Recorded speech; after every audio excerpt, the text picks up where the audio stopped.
Psalms 23 verse 1, the Lord is my shepherd, I shall not want.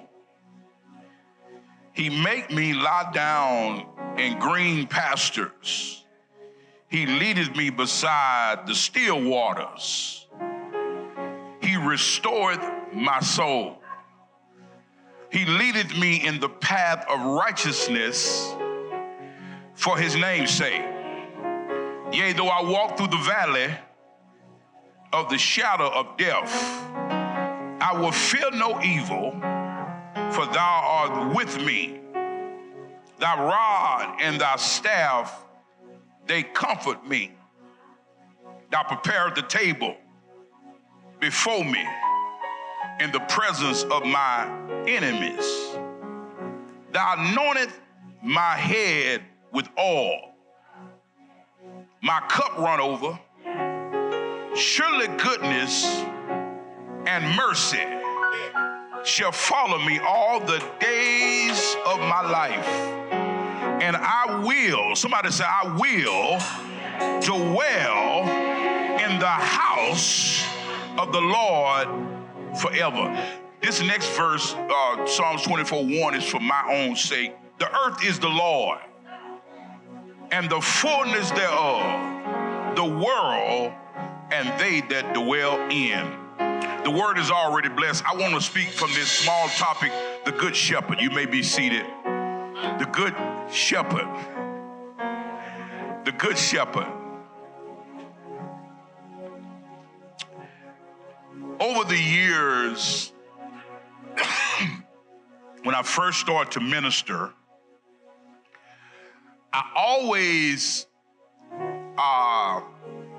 took it serious that God could trust us with any level of leadership.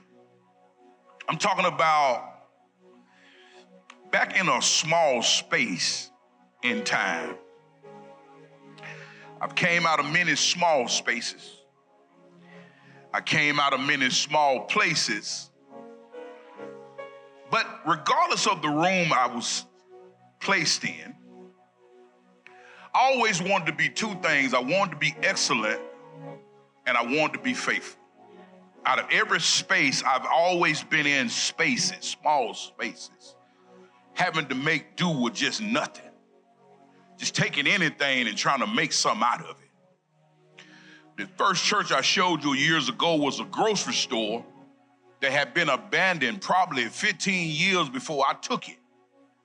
And me and my wife took this old grocery store, windows bursted out. And at the time I opened this church, I didn't even have a car. I was staying down the road from the church in a little, we call it a shotgun house. Now this house didn't have no insulation in the walls, old wood house. My kids call it the hot house because when it would be cold, as soon as the house get cold, when the air go off, the air would evaporate, and when the heat would come and when the winter would come, it'll be cold. In the summertime, it'll be so hot because the house wasn't insulated, but I was in that small house. All you see of today was in that small house down in Mississippi. And I always have had to take anything and make something out of it. I always had to see further than where I was. Tell your neighbor, look from where you are. In that space, we launched the church, and that's the church that was on the screen last month or whenever Bishop Parks showed up here. But I started that church, and I would walk the church on Sunday morning. Me and my kids were little kids, and me and First Lady would walk the church. I have on a suit, probably a red suit or a blue suit or a green suit. I don't know the colors of the suits back in that day that I had on, but I would walk the church, and it was the place that God had trusted me with. And I went there every Sunday, and I preached. And I was preaching prosperity, and my church members were buying cars, and we couldn't even buy a car, but I was still preaching anyway. And I wasn't getting no manifestation in my life, but I kept preaching, and people were being blessed. It didn't make sense that the ox that was threading the corn wasn't receiving what the people was receiving, but I felt as if God had trusted me to be a good shepherd. and shepherd behind the scenes. So shepherd when nobody know your name, shepherd when people don't call, when you're not famous, when nobody really see nothing significant that you've done. Yet God had trusted you with something. Like open up your home and say, we praying here tonight. And if one person showed, two people showed, three people showed, four people showed, a no-show, did God call you to pray? The question I'm asking, what did God call you to do? Because if God called you to do something, he's going to judge all of us based on what he called us to do. It really don't matter who's at church this Sunday, as long as you obeyed God and you showed up in the mix. So I thought about what does it mean to be a good shepherd. Is you a Facebook preacher, Instagram preacher, Twitter preacher, or are you in the midst of people? To be a good shepherd is a trusted place. And that's what finds me here with this text, Steve Luke, that David was called the good shepherd, but he started out as a foul person. So I'm trying to see, how do good come? Well, good come from bad. Oh, all y'all church mothers and you deacons and saints and friends, but the greatest among us was called from somewhere. Watch this, the greatest among us is being called from somewhere. Good shepherd. But God saw something in David way back behind the scenes. He saw a pure heart. 5th chapter, Matthew. Can I quote it? Blessed is the pure in heart, for they shall see God. So this psalm was penned from a place. Let me say this again. This psalm was penned from a place. This psalm was wrote out or documented from a stage in David's life. I think all of us got a book, Francine. If we all want to become authors today, you just tell your story. See, people ain't looking for all the good old stuff. The good old boys club, they've been faded out.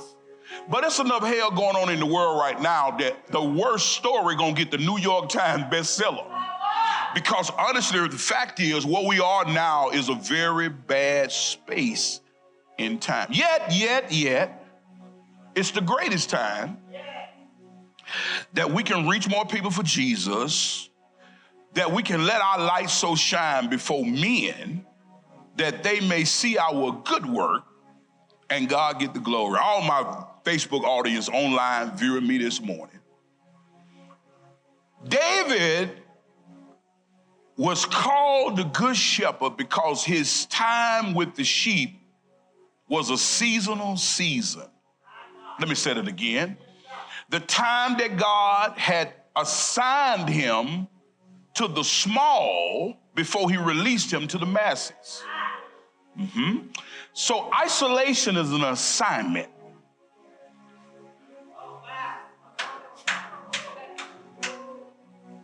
Whenever God isolates you, it's for a season of preparation.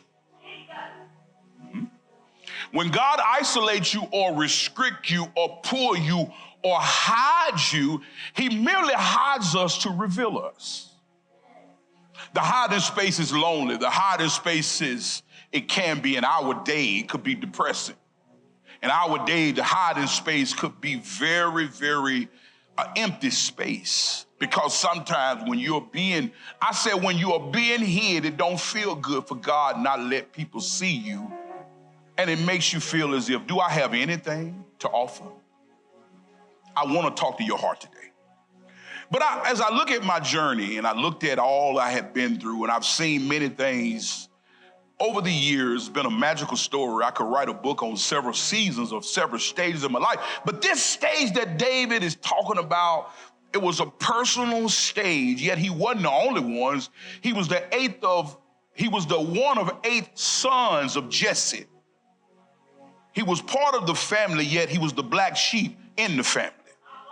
He was part of his family, yet he was the black sheep, or can I say it like this? He was the chosen one. Yeah, because the stone which the builders rejected became the head of the corner. So even though your isolation may not feel good, somebody quoted it, and we know that all things, it works together for good to them that love God, to them that are the called according to his purpose. To them he did foreknow. He also did predestinate. So the good shepherd, somebody said the good shepherd.